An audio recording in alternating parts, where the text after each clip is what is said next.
I was sitting here today, and actually it was on the original podcast. I kind of jokingly was like, the Panthers should sit Bryce Young this final week of the year. One, because of the offensive line. Like, that was my primary reason. So I went out on StatMuse today and looked at how many times he's been sacked. He's been sacked 59 times this year. That's with missing one game as well. It needs to be. If he is sacked 3 more times on Sunday, he will tie the franchise record that was held by Steve Berline in 2000. So 62 sacks in a season. If he sacked 4 times, he'll take full control of that lead. It's hard to imagine. And then if he's sacked, I guess in the range of 5, right? 4 or 5. Yeah, if he gets sacked, if I do my math, sorry folks, 5 times. This is what I get for doing this live. If he gets sacked 5 times, which we again hope that's not the case, he would be fourth all time in NFL history in times that a quarterback has been sacked.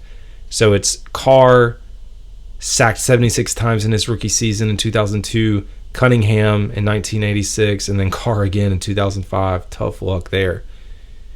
So that's my main proposition. But then you throw in the fact that Mingo is going to be out.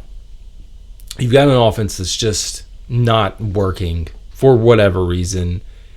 So I do wonder, if I'm Bryce Young, do I make the choice? Does the team make the choice for his future and health, especially after him getting routed last week? Do you want him back out there taking that many hits heading into the offseason?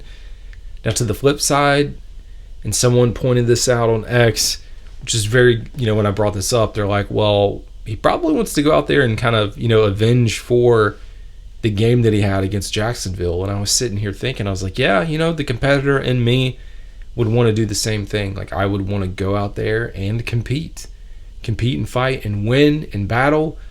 1, to knock off the Bucs.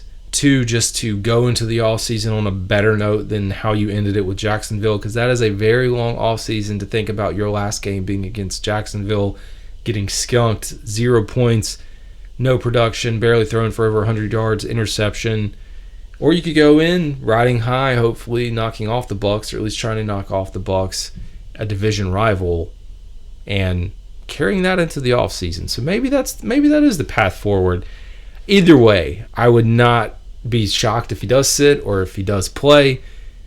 I feel like, the NFL would love for him to play. I know New Orleans Saints would love for him to play, to give us an opportunity to knock off the Bucs, but there may be some folks on here that say, hey, Andy Dalton will probably give us a better shot. Anyways, all right, y'all.